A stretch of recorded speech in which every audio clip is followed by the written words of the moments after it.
Come ride the little train that is rolling down the tracks to the junction. Forget about your cares, it is time to relax at the junction. Lots of curves, you bet, and even more when you get to the junction. Petticoat Junction. There's a little hotel called the Shady Rest at the junction. Petticoat Junction. It's a real friendly place. Come and be our guest at the junction. Petticoat Junction. There's Uncle Joe. He's a moving kind of slow at the junction. Petticoat Junction.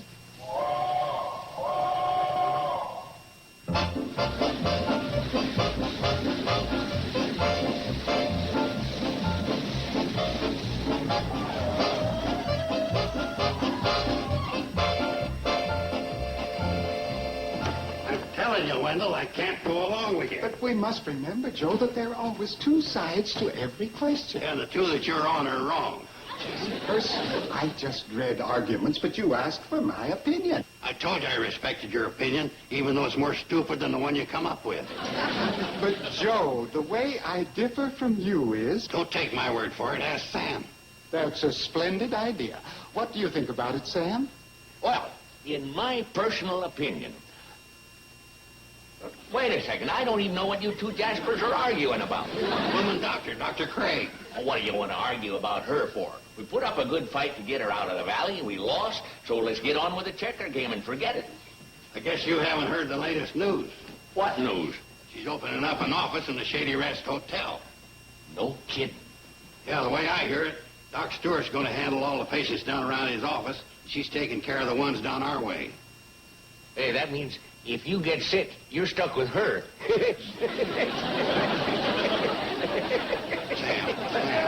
Sam. Huh? I'm not laughing along with you. Oh, I'm sorry, Joe. I know how you feel. It'd kill me to have to go to a woman doctor. Yeah, and that's the way the rest of the guys in the valley feel. Right, Wendell? Yes, I suppose so. The only thing is, she's such a nice lady. It's a shame that we have to hate her. Yeah, but forget it. We can't let things like that bother us. Now, the humane thing to do, for her good and for the sake of the valley, is to ask her to leave. It's easier said than done. Oh, I don't know. There are ways. What are we going to do, get up a posse? No, we'll be more subtle than that. Say, for example, some guy comes down with a mysterious disease that she can't cure. What would you say to that? I'd say I feel sorry for the poor guy with a mysterious disease. Sam, you ain't following me. The guy doesn't actually come down with a disease. He fakes the phony symptoms. She can't figure it out. The people in the valley lose confidence in her, and away she goes. Yeah, I can see how that would work. Where's the problem? Is to find the right guy to pull this off. Calls for a crafty, underhanded type. Hasn't much to do. Lies around all day. We could just come up with a fellow like that. You stop staring at me and help me think. Joe. Huh? Happy symptoms. Now, wait a minute. We're all in this together. The guy ought to be chosen fair and square. Well, I have it. Oh, no, you don't. Last time we drew straws, we had so many ties, I ended up with a bald broom. Well, if you won't go for that, we'll lag for it. The loser becomes a patient and gets a mysterious disease. But, wait a second. How are you going to work this? See the door there? We'll lag for it, and in the end, the one that's the furthest away is it. Here, you go first, Sam. Here you are, Wendell. Right back over here.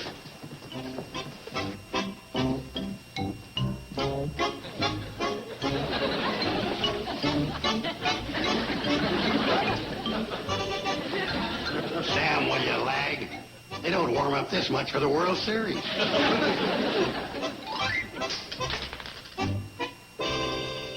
Try to top that one. Go ahead, Wendell, you're next. Yes, sir. I never did go in much for lagging. I know some of the other boys used to pitch pennies against the wall, but between my paper route and my music lessons... Wendell, will you throw that thing?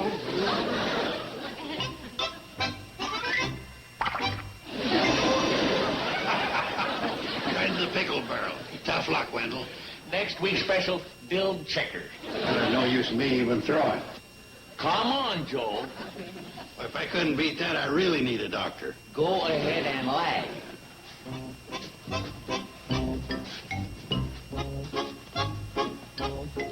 Oh, wait just a darn minute. You can't roll it, you gotta lag it. That's the way I lag. Joe, in fairness to Wendell, Stand back.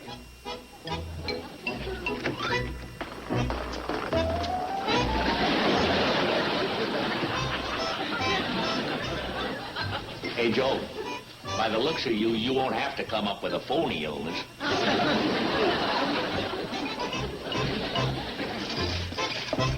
You know, I think this place is going to make a perfect reception room. And so handy, right off the lobby.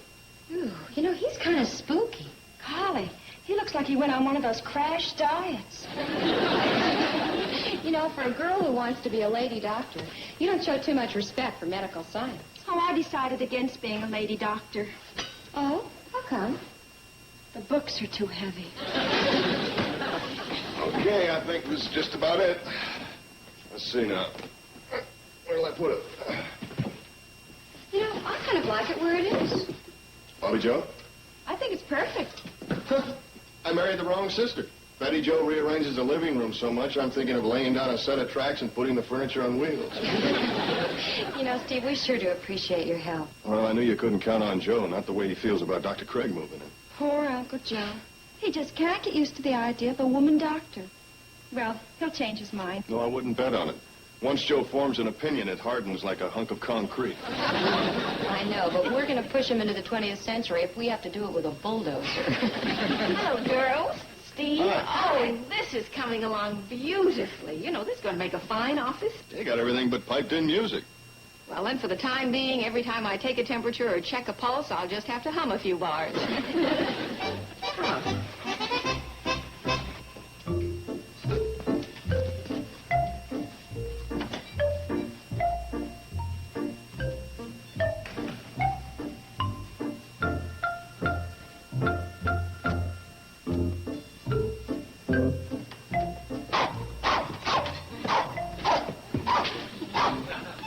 It's the sack I use when I catch fish off the trestle.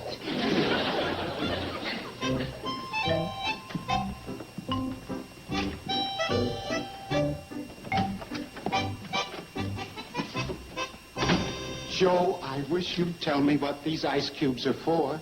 They're all part of my beautiful plan.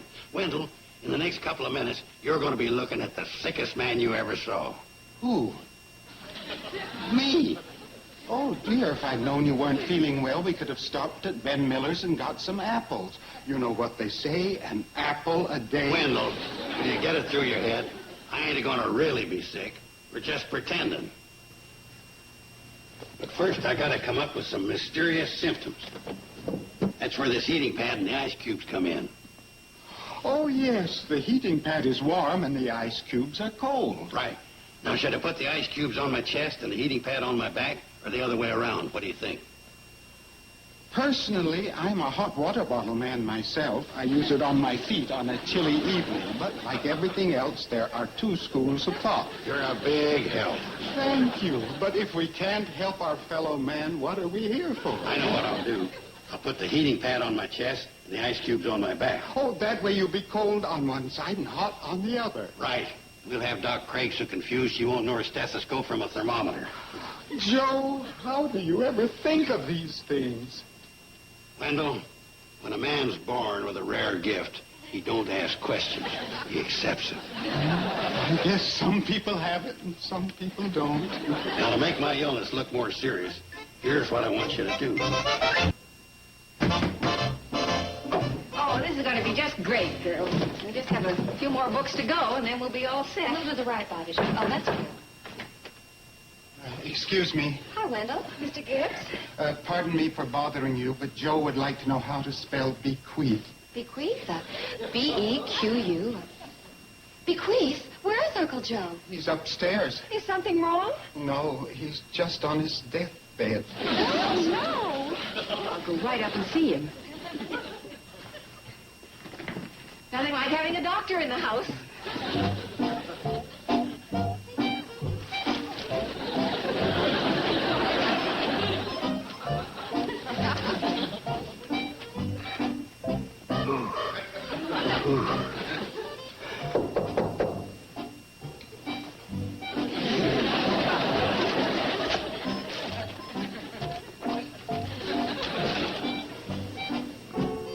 Come in.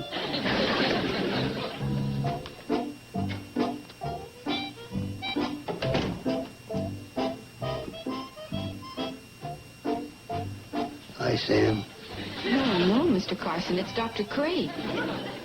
Oh, guess my eyes are playing tricks on me. What seems to be the trouble? I don't know. My body keeps getting hot and cold. You mean you have a fever 1 minute and chills the next? No, at the same time. How high does that thing go? 106 degrees. Only 106? You better stand back. I'll break it.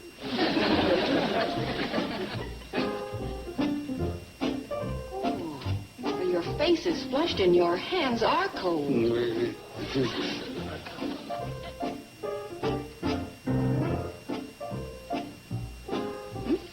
Well, your pulse is normal.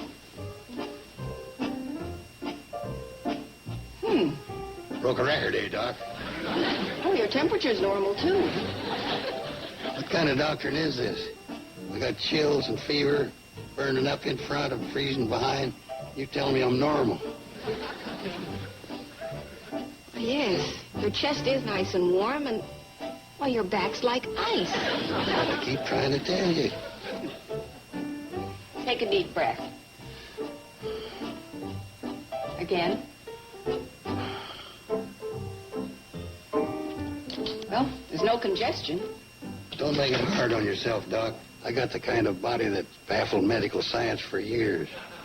I've had many a doctor come and look at me and shake his head and walk away. Let me take your pulse again. There's only one man understands the peculiar nature of my chemistry. Who's that? Old Doc Stewart.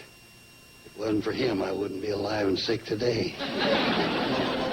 And you can get this filled over at Medberry's.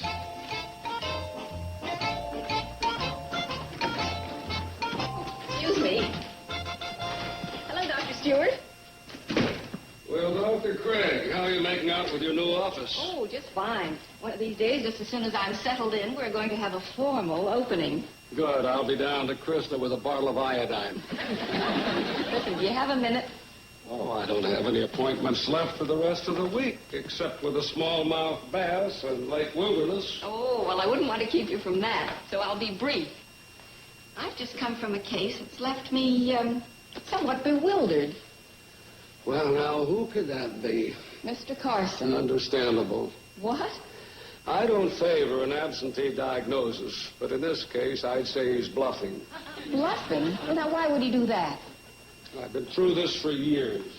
Every fall, regular as clockwork, when it comes time to get in the wood for the winter, he comes down with a strange seizure. And then comes spring, when it's time to put up the window screens, he's confined to bed with a mysterious virus. An ailment for all seasons. You name the job, and he'll find an illness for it. Why would he pull a stunt like that on me? Oh, probably trying to make you look bad. You know, the resentment he's built up against lady doctors. Yes. What do you suggest I do about it? Well, I had some sugar-coated pink pills here. You give them to him. They won't do him any good, but they won't do him any harm either. At least you've treated him. And then, forget it. All right. Thank you very much. And good luck on your fishing trip. And I hope you get that smallmouth bass to say, oh.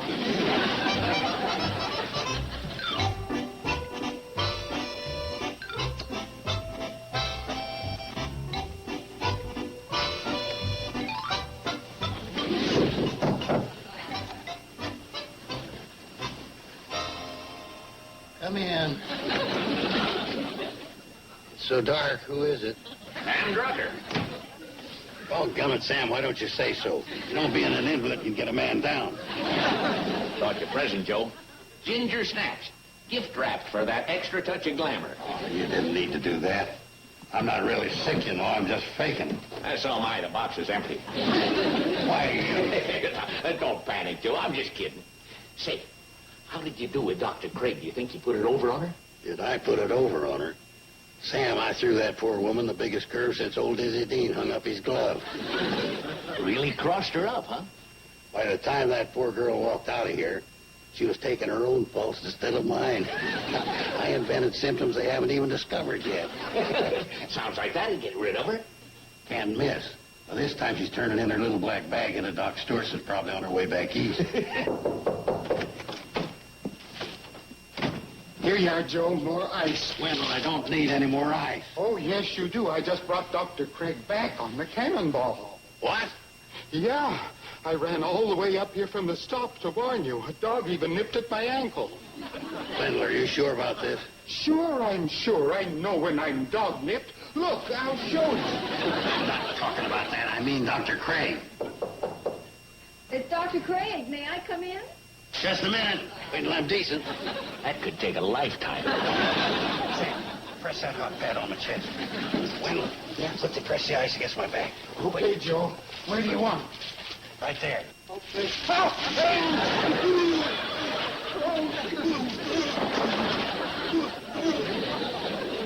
I heard Mr. Carson cry out in pain, and I thought I'd better come right in. Oh, doctor, he's in terrible shape. All of a sudden, he started moaning and twitching like that. I see. Well, you give him 2 of these every 3 hours, and he'll have a complete recovery. Goodbye, gentlemen. Oh, well, aren't you going to give him an examination or something? No, that won't be necessary. He's doing just fine. She certainly didn't seem very concerned. Yeah, well, doctors are always seeing a lot of human misery. They probably hardened to it. She probably took one look at you and said to herself, well, let's put a lily on his chest and forget it. Oh, What's wrong, Joe? just as I predicted. You see these pills? Those are the very same pills Doc Stewart gives me every time I'm sick. What's that prove? Proves how baffled she was over my illness. Had to go running to Doc Stewart to get help.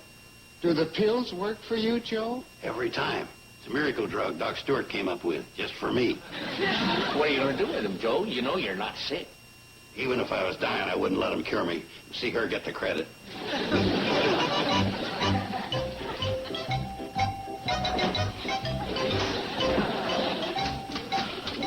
Dr. Craig, are you trying to tell us that he's been faking? That he's been up to his old tricks? Is that it? Well, girls, just remember, you didn't hear it from me. Don't worry, we won't blow the whistle on him. We'll go along with him. We always do. Honestly, I've never seen anyone crave attention like Uncle Joe does. Sorry, outside of you. Wendell, will you hurry up and get them ice cubes out of there before I freeze to death? I'm trying to hurry, but they're slippery. Sam, look at that dresser drawer and see if there's any clean linen. I can't get back into bed and lie on them wet sheets. Now maybe you'll come to your senses and stop all this nonsense. Stop now? Just when we got her on the run? Now, Joe, all this misery and pain you're going through. Sam, anything worthwhile is worth suffering for. Take George Washington at Valley Forge. And you're going to stand there and compare yourself to Washington at Valley Forge? No, there's no comparison. I'm colder. You know something? Ice cubes are a lot like snowflakes. No two are exactly alike. Wendell, will you stop with the snowflakes and the ice cubes before I shake myself to death?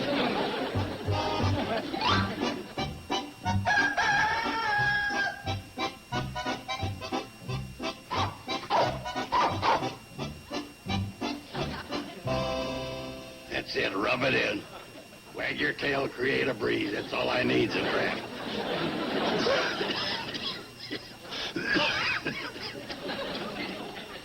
Well, I got it bad. Well, I ain't faking this time.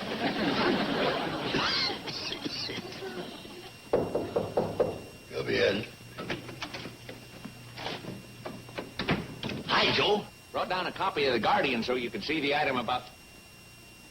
Hey, Joe, you're doing beautiful. I never saw you look so sick. Sam, Gesundheit. Oh, that sneeze is a good touch. Could have fooled me with it if I hadn't known better. Sam. And those lips. I've never seen such a beautiful shade of purple. What did you do, color them with grape juice? No, I didn't color with grape juice. Oh, and your eyes. Hey, that's the topper, all bleary and bloodshot. Joe, you're fantastic. You'll have Doc Craig turning in her tongue depressors before the week is out. Sam, feel my forehead. Hey, that's nice and hot. How'd you work that out? Sam, I ain't working anything out. I'm really sick. What? Feel my back. It's frigid. That's without any ice cubes. Joe, you could be sick. That's what I've been trying to tell you, you ninny. Well, it's probably from lying in those wet sheets. Oh, this could be serious, real serious. Well, what I'm trying to say is, Joe, you could be sick.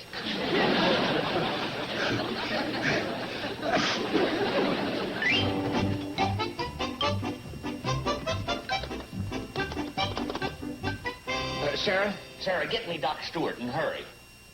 Yeah, it's an emergency. I'll explain later. Just get me through to him. What? He doesn't, huh? Well, you better try Doc's answering service.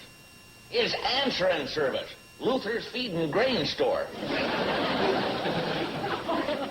Oh, hello, Doc. I was just trying to get Doc Stewart. Oh, well, that'll be a little hard to do. He's up at Lake Wilderness. He won't be back until the end of the week. Oh, no kidding. Well, forget it, Sarah. I said... They haven't heard from Doc Stewart, but Luther has a special on chicken feed, $4.49. I don't have time for that, Sarah. This is bad. You know, Joe needs Doc. He's getting worse. Oh, more chills and fever?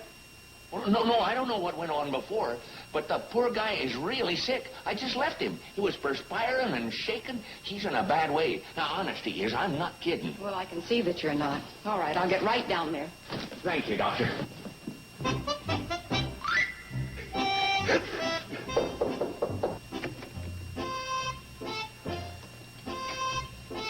You got here, huh, Doc? Oh, it's you. I want Doc Stewart. Doc Stewart's out of town. But I gotta have him. He knows every corpuscle in my body. Well, now, just relax. Everything's going to be all right.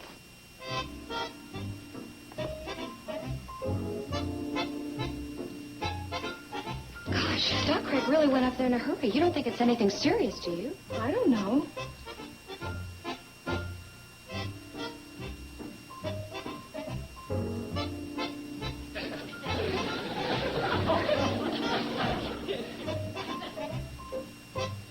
Can I believe what I read this time? Yeah.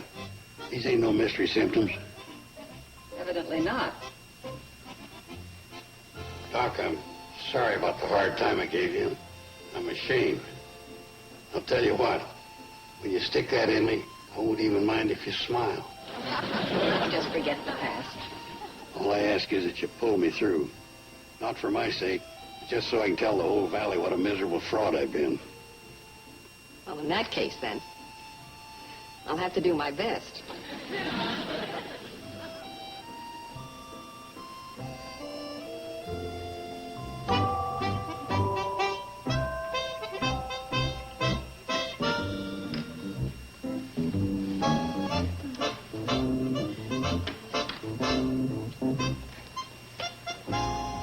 Hi, everybody. Uncle Joe! Hey, it's good to see you up and around. You look much better, doesn't it? Yeah, come on over here and sit down. We were worried about you for a while, you know. I got to feeling better and thought I'd come down. Do I smell a pot roast in the oven? With brown potatoes and fried onions. Now, Doc Craig says you're not ready for any solid foods yet. Just broth and milk toast. Now, Craig, she can't tell me what to do. Oh, yes, she can. If she weren't here to take Doc Stewart's place, you wouldn't be smelling that pot roast. I'll tell you a little secret. All that treatment she gave me didn't mean a thing. What really turned the tide was them pink pills she brought the first time, the ones Doc Stewart gives me all the time.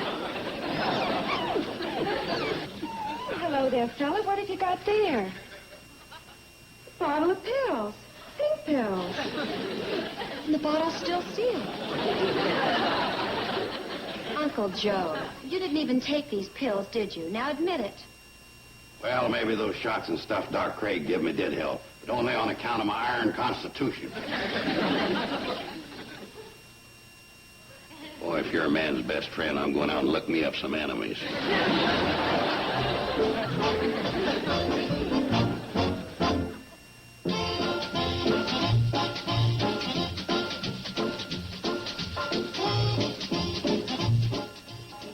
Up next, an hour of Eds. Stay tuned for Mr. Ed, followed by the Ed Sullivan Show, here on TV Land.